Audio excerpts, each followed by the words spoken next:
Oh, hey! Salut, c'est MC La Sauce. Jasage à jeu de Roland de Go. J'ai eu une révélation ce matin. Tu sais, souvent, quand j'imagine mes campagnes, mes aventures, mais peu importe, je pars avec une situation. Tu sais, il va arriver ci, il va arriver ça, ils vont trouver un œuf de dragon, des multivers vont fusionner. Tu sais, c'est toutes des affaires que je me dis.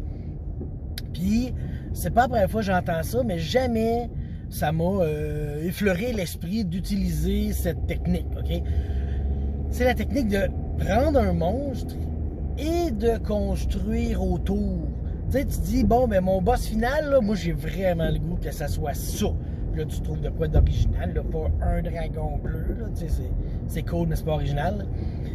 Puis là, tu rebâtis autour de ça, puis là, tu reviens, tu rétrogrades, tu reverse engineering ça pour trouver une histoire, puis des minions qui travaillent pour lui, puis tout, tu sais.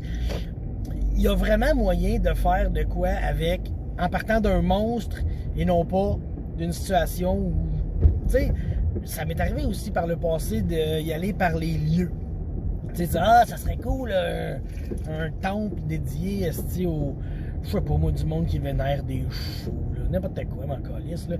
Puis, tu builds autour de ça, mais jamais j'ai utilisé la technique du monstre. Puis, je pense que c'est une méchante bonne technique parce que, c'est ça, j'ai entendu plusieurs personnes en parler de cette technique-là.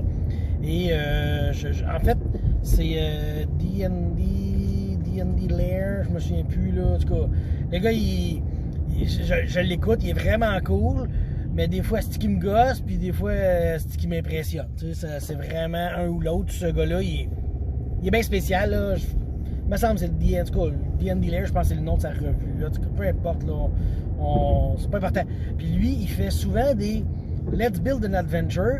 Là, il construit une aventure avec le monde dans le chat. Il y a un time frame de 3-4 heures live. Puis là, il bâtit. Puis la première chose qu'il demande à peu près à ses auditeurs, c'est pitchez-moi des monstres que vous avez le goût de voir, tu sais. Puis là, avec cette liste de monstres-là, là, il commence à construire. Puis là, toutes ces histoires se lassent à travers les monstres. Fait que je crois sincèrement que faudrait que je m'attarde aux monstres. Est-ce que vous avez... Est-ce que vous budget? Hein? Est-ce que vous êtes... Je suis pas capable de la faire. Ma question, vous autres, là, est-ce que vous vous inspirez des monstres pour faire vos aventures? Ou des lieux? Ou des événements? Hein? Bon, ça suffit. J'arrête de parler un dialecte qui n'existe point. Et je vous laisse là-dessus. Bye.